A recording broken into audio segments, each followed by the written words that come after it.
आज हम सबसे पहले चर्चा करेंगे राष्ट्रीय बाल श्रम परियोजना की। जैसा कि हम सभी को ये जानकारी है कि भारत में जो है बाल श्रम की स्थिति अत्यंत दयनीय है। बहुत कम आयु से ही बच्चे बाल श्रमिक के रूप में कार्य करना शुरू कर देते हैं। मुख्य कारण गरीबी होता है और गरीबी के कारण अशिक्षा। और ये एक दुष्चक्र ऐसा है जो चलता ही चला जाता है कि गरीबी के कारण अशिक्षा में पड़ता है बच्चा, शिक्षा प्राप्त नहीं कर पाता और शिक्षा प्राप्त न कर पाने के कारण उसकी जो भविष्य में उन्नति करने की संभावनाएं हैं वो क्षीण हो जाती हैं और फिर वो उसी दुष्चक्र में श्रमिक बना ही रह जाता है। आगे जनरेशन टू जनरेशन एक दुष्चक्र चलता रहता है। तो इस दुष्चक्र को तोड़ने के लिए राष्ट्रीय स्तर पर एक परियोजना लाई गई जिसको हम राष्ट्रीय बाल श्रम परियोजना कहते हैं।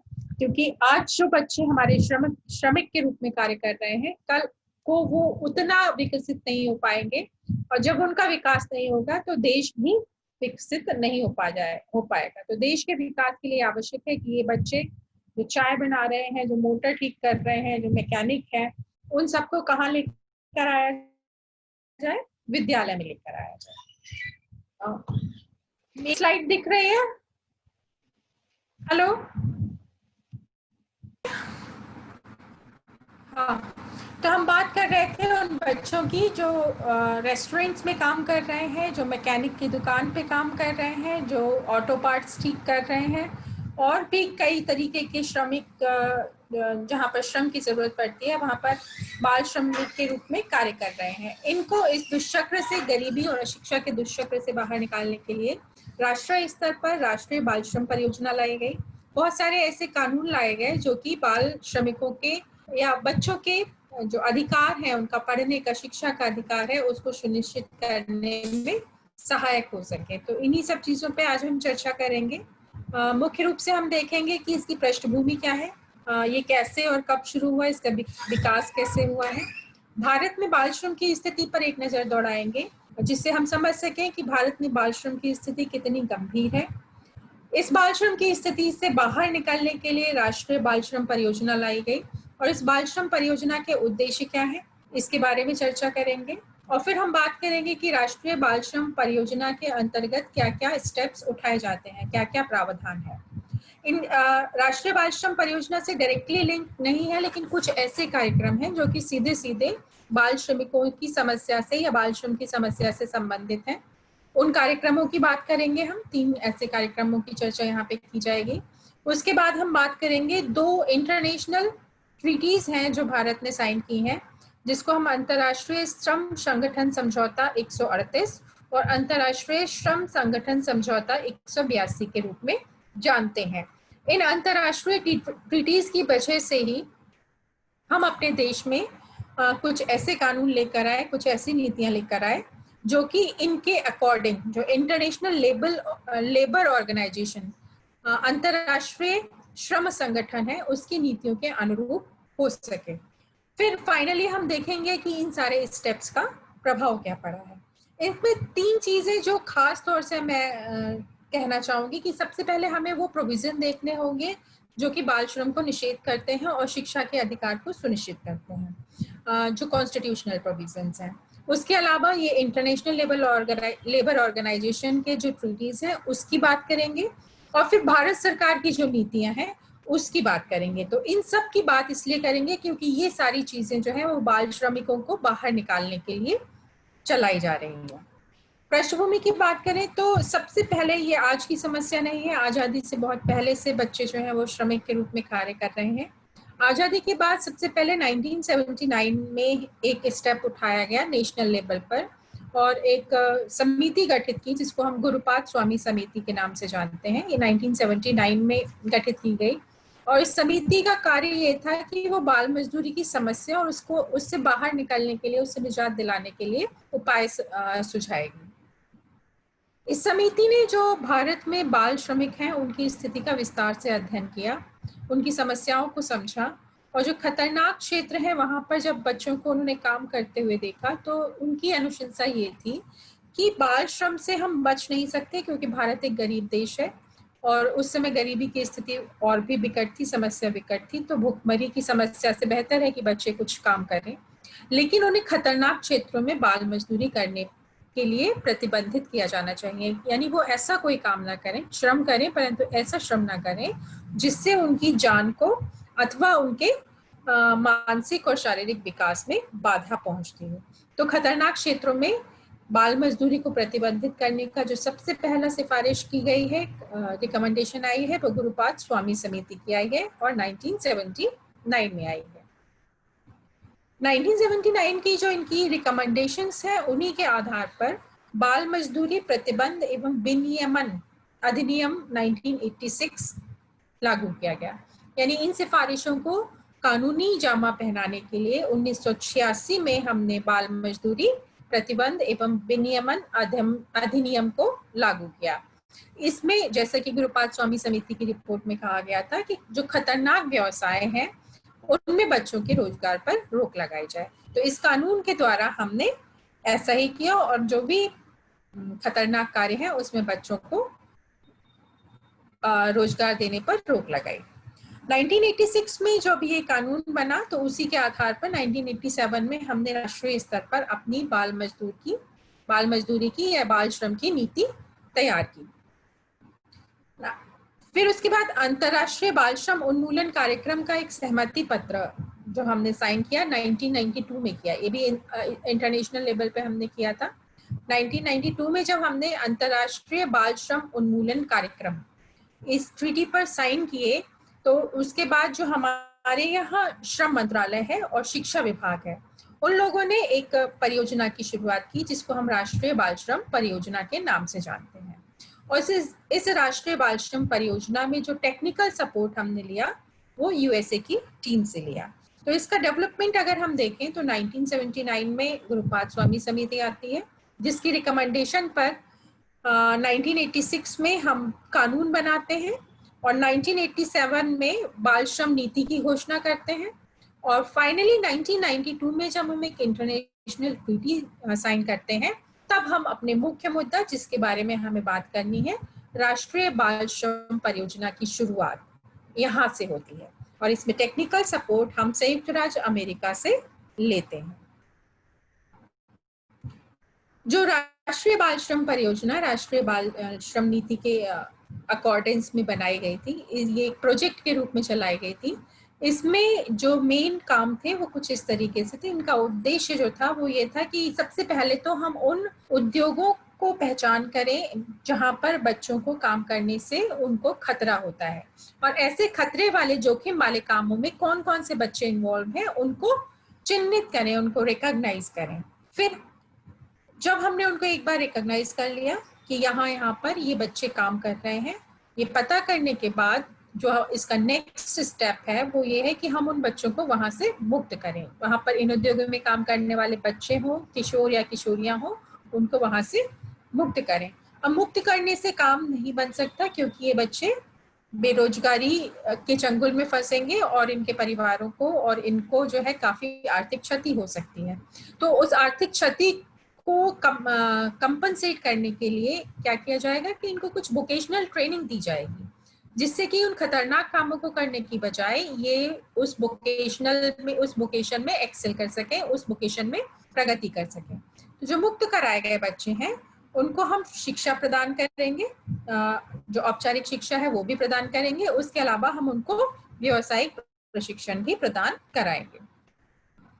जो इसका फाइनल उद्देश्य था कि ये सारे काम हर चीज सरकार के नियंत्रण पे नहीं हो सकती, सरकार को जनता का सहयोग सुनिश्चित करना अत्यंत आवश्यक है।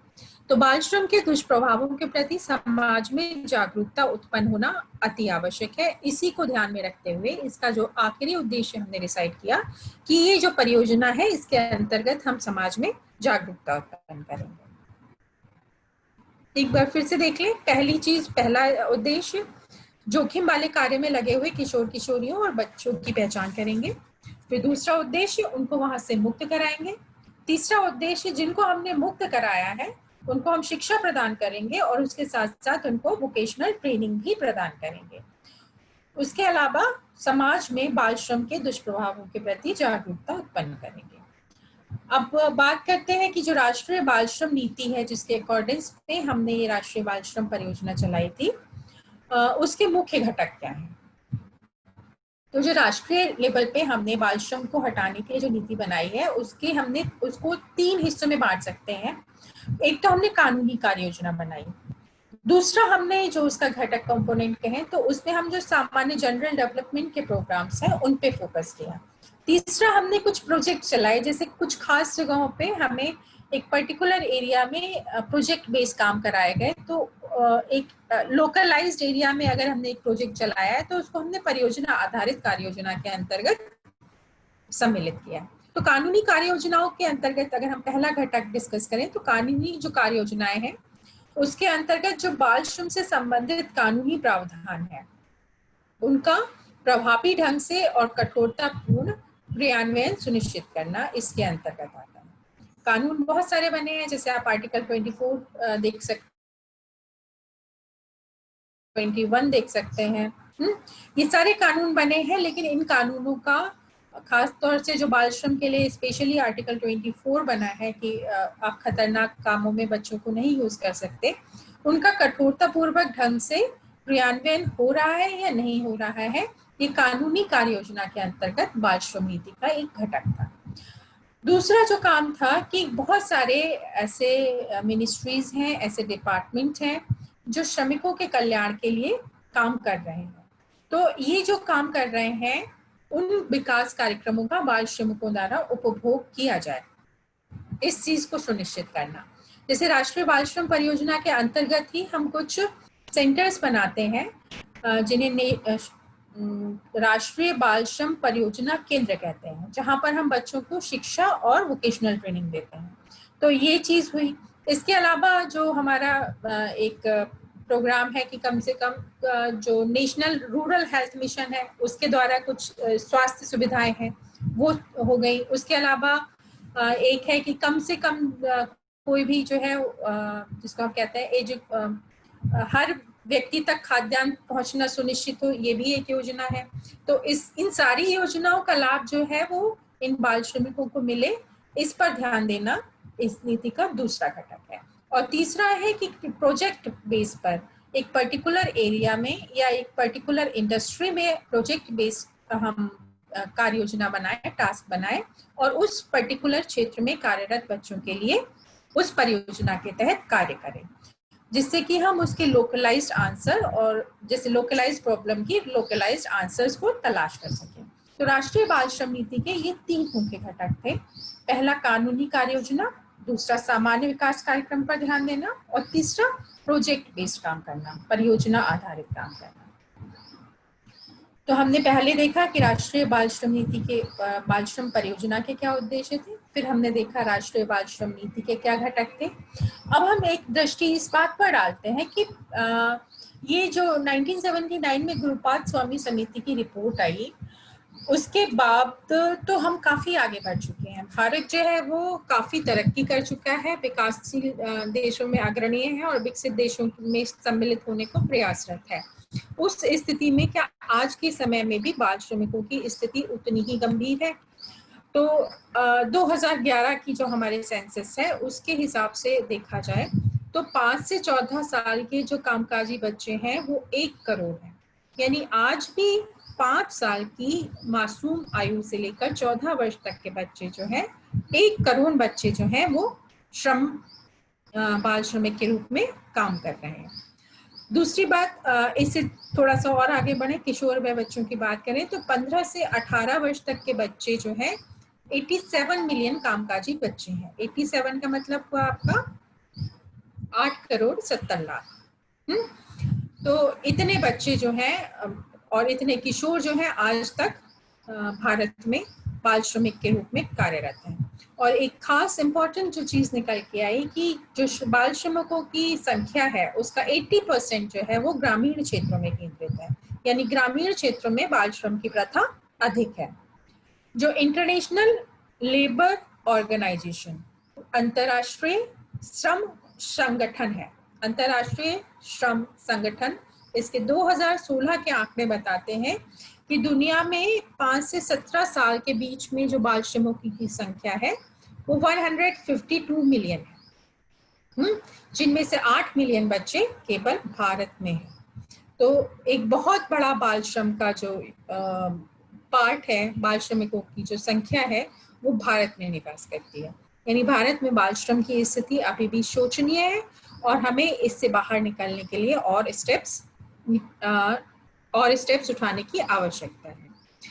तो जो राष्ट्रीय बाल श्रम परियोजना के जो प्रावधान है उनकी बात कर रहे हैं हम। राष्ट्रीय बाल श्रम के परियोजना के उद्देश्य हमने देखे क्या था कि हम खतरनाक क्षेत्रों से बच्चों को निकालकर एजुकेशन में लेके जा रहे हैं और उनको वोकेशनल ट्रेनिंग कर रहे हैं।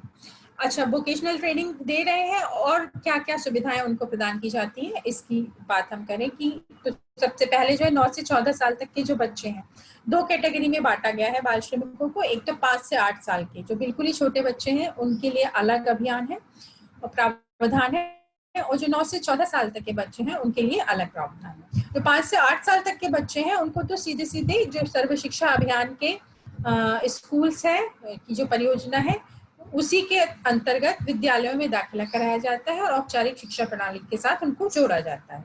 लेकिन अगर वो बच्चे की आयु 9 से 14 साल की है तो पहली बात तो वही जो हमारा उद्देश्य था कि हम उसको वापस लेंगे, काम से बचाएंगे और उन्हें NCLT national child labour project के विशेष प्रशिक्षण केंद्रों में दाखिला देंगे। यहाँ पर हम उनको क्या क्या उपलब्ध कराते हैं? एक तो ब्रिज कोर्सेज कराते हैं। 9 से 14 साल के बच्चे ऐसी बात है कि वो पिछली कक्षा पाए शॉर्ट कोर्स कराते हैं आगे के क्लास एडमिशन में, तो इस तरीके की ब्रिज कोर्स कराए जाते हैं। उसके अलावा वोकेशनल ट्रेनिंग कराई जाती है। जो यहाँ सुविधाएं इनको प्राप्त होती हैं वो सर्व शिक्षा अभियान के अंतर्गत जितनी भी सुविधाएं हैं वो सब इनको प्रदान की जाती है। उसके अलावा नेशनल रूरल हेल्थ मिशन, राष्ट्रीय ग्रामीण स्वास्थ्य कार्यक्रम के अंतर्गत भी जो सुविधाएं प्राप्त होती हैं ग्रामीणों को वो भी इनको प्रदान की जाती है। तो उसमें सबसे पहले हम जो मिड डे मील देते हैं सर्व शिक्षा अभियान के अंतर्गत वो यहाँ पर भी दिया जाता है। स्कॉलरशिप एक एक्स्ट्रा चीज है जो कि वहाँ पर हम नहीं दे रहे हैं, SSA में अब नहीं आ रही है, यहाँ पर दी जा रही है। स्वास्थ्य की देखभाल की जाती है इनकी और इनको मेन स्ट्रीम में लाने से पहले कुछ फॉर्मल एजुकेशन प्रोवाइड कराई जाती है। इसके अलावा जो वहाँ पर जो निशुल्क गणवेश यानी जो यूनिफॉर्म है वो डिस्ट्रीब्यूशन होता है सरकारी विद्यालयों में, वो यहाँ राष्ट्रीय बाल श्रम परियोजना के अंतर्गत यहाँ पर भी प्रदान कराया जाता है। तो यहाँ पर इनको मिड डे मील दिया जाता है, इनको यूनिफॉर्म दी जाती है 2 यूनिफॉर्म साल में, और मुख्य धारा में लाने से पहले इनको फॉर्मल एजुकेशन प्रदान कराई जाती है, वोकेशनल ट्रेनिंग दी जाती है। बहुत सारी चीजें यहाँ पर हम इस परियोजना के अंतर्गत इन केंद्रों पर चलाते हैं। और जहाँ तक 5 से 8 साल के बच्चे हैं उनको सीधे सीधे जो हमारे प्राइमरी विद्यालय हैं वहाँ पर उनका एडमिशन कराया जाता है। अब इसी से संबंधित कुछ और कार्यक्रम हैं जो कि सीधे सीधे बाल श्रम, भारत में बाल श्रम की स्थिति से रिलेटेड हैं, जिसमें एक पेंसिल पोर्टल की हम बात करेंगे। एक ऑनलाइन पोर्टल है जिसमें हम अगर हमें कोई शिकायत दर्ज करनी हो बाल श्रम से संबंधित तो वो यहाँ पर दर्ज कर सकते हैं। दूसरा इम्पोर्टेंट एस्पेक्ट है शिक्षा का अधिकार अधिनियम। इसमें 6 से 14 साल तक का कोई भी बच्चा जो है बाल श्रम नहीं कर सकता और उसको शिक्षा दिलाना अनिवार्य होगा, उसकी चर्चा करेंगे। राष्ट्रीय बाल अधिकार संरक्षण आयोग एक आयोग बनाया गया जो कि भारत में बाल अधिकारों का संरक्षण करेगा। उसके अलावा 2 इम्पोर्टेंट इंटरनेशनल ट्रीटीज हैं, ट्रीटी नंबर 138 और ट्रीटी नंबर 182। इसमें क्या प्रावधान थे उसकी हम चर्चा करेंगे। सबसे पहले हम बात करते हैं पेंसिल पोर्टल की। तो जो बाल श्रम अधिनियम के अंतर्गत जो भी प्रावधान है वो प्रभावी रूप से क्रियान्वित हो सके, उनका प्रभावी प्रवर्तन हो सके, तो उसको करने के लिए 2017 में उनके प्रभावी प्रवर्तन के लिए 2017 में सरकार द्वारा एक ऑनलाइन पोर्टल बनाया गया था। तो पेंसिल पोर्टल खासतौर से बाल श्रम अधिनियम के प्रावधानों को लागू करने के लिए बनाया गया है, ऑनलाइन है, 2017 में बनाया गया है। इस पोर्टल का काम ये है कि यहाँ पर यदि कोई बच्चे से संबंधित बाल श्रम से संबंधित कोई शिकायत दर्ज करना चाहे तो वो इस पोर्टल पे की जा सकती है। अगली जो बात है शिक्षा का अधिकार अधिनियम। इसमें 2002 में ये 86वें संविधान संशोधन के अंतर्गत लाया गया था और इसका उद्देश्य 6 से 14 साल के बच्चों को मुफ्त और अनिवार्य शिक्षा प्रदान करना है। यानी बाल श्रम की जो स्थिति है वहां से निकालकर उनको यहाँ पर अनिवार्य शिक्षा देनी है। इसमें अक्सर प्रश्न ये उठता है, क्या जो बाल श्रमिक अपने परिवार का कोई कार्य कर रहे हैं, यानी जो पारिवारिक व्यवसाय है उसमें सहयोग कर रहे हैं, क्या वहां से भी उनको प्रतिबंधित किया जाएगा? तो ये अपवाद स्वरूप उनको वहां प्रतिबंधित नहीं किया जाता है। और जो भी हल्के फुल्के काम है जिससे उनकी पढ़ाई पर ना असर पड़े, ऐसे काम करने के लिए बच्चों को स्वतंत्रता दी गई है। यानी पार्ट टाइम जॉब वो कर सकते हैं, जो अपवाद स्वरूप है। जैसे फिल्मों में काम, बाल कलाकारों का कार्य करना लीगली राइट है, दे कैन डू दैट।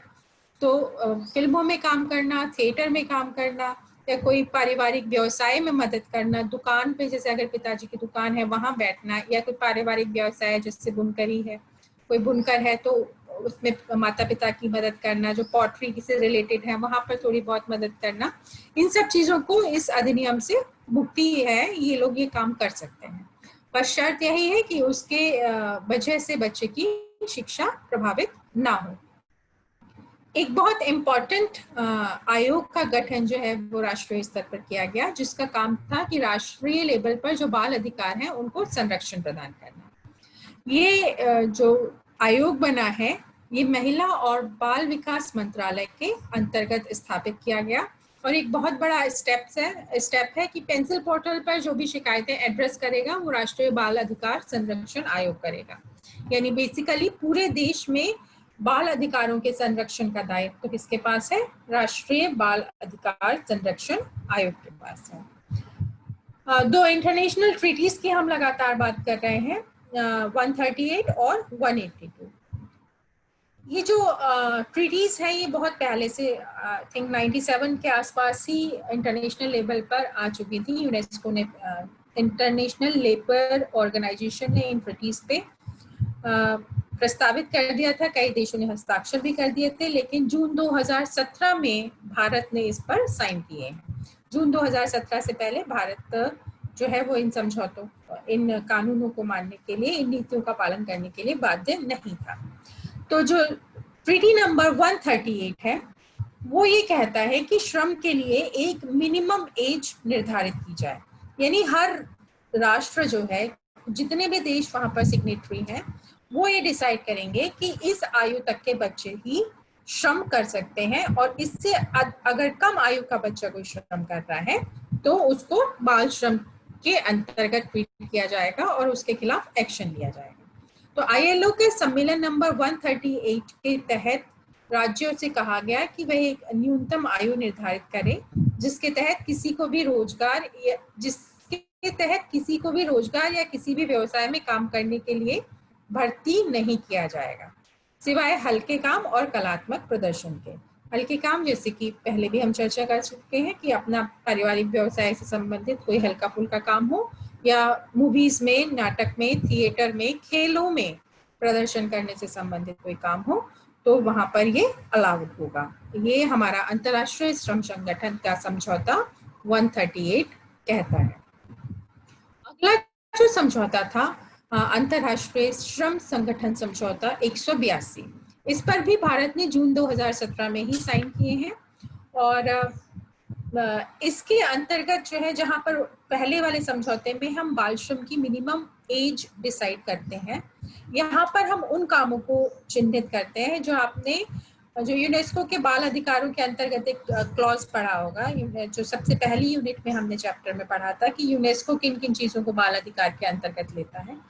तो उसमें ये वाली इन चीजों की, इन पॉइंट्स की बात की गई थी। तो ये जो है वो सबसे खराब फॉर्म है किसी भी बच्चे से जो काम कराया जाता है अननोइंगली और नोइंगली। किसी भी बच्चे को अगर इन चीजों में इन्वॉल्व किया जाता है तो they are the worst form of exploitation. तो बच्चों के शोषण को रोकने के लिए ये समझौता बात करता है कि कुछ खास काम है जिनमें बच्चों को आप यूज नहीं कर सकते हैं। सबसे पहले आप बच्चों को दास नहीं बना सकते। स्लेवरी मतलब आपने बच्चे को खरीद लिया, दे आर योर स्लेव, ये आपको इससे बाहर निकलना होगा।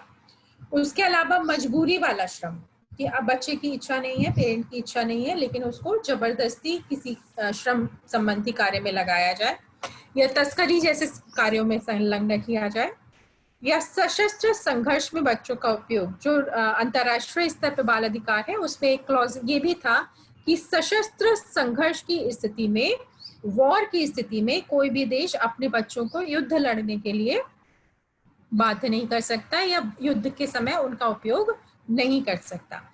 तो ये इसमें भी ये क्लॉज दिया हुआ है कि सशस्त्र संघर्ष की स्थिति में बच्चों का उपयोग बाधित किया जाएगा। वेश्यावृत्ति और अश्लील साहित्य के संबंध में भी बच्चों का इस्तेमाल नहीं किया जाएगा। इसके अलावा जो भी इलीगल एक्टिविटीज हैं, जैसे मादक पदार्थों की तस्करी, इन सब के लिए भी बच्चों का उपयोग बाधित किया जाएगा। तो ये अंतर्राष्ट्रीय श्रम संगठन समझौता 182 था। इन सब चीजों की कवायद का जो प्रभाव अगर हम देखें कि हमने गुरुपाद स्वामी समिति के सिफारिशों के आधार पर हम राष्ट्रीय बाल श्रम अधिनियम लेकर आए। बाल श्रम अधिनियम के आधार पर 1987 में बाल श्रम नीति लेकर आए। बाल श्रम नीति के अंतर्गत ही फिर हमने ये आपकी राष्ट्रीय बाल श्रम परियोजना का आरंभ किया।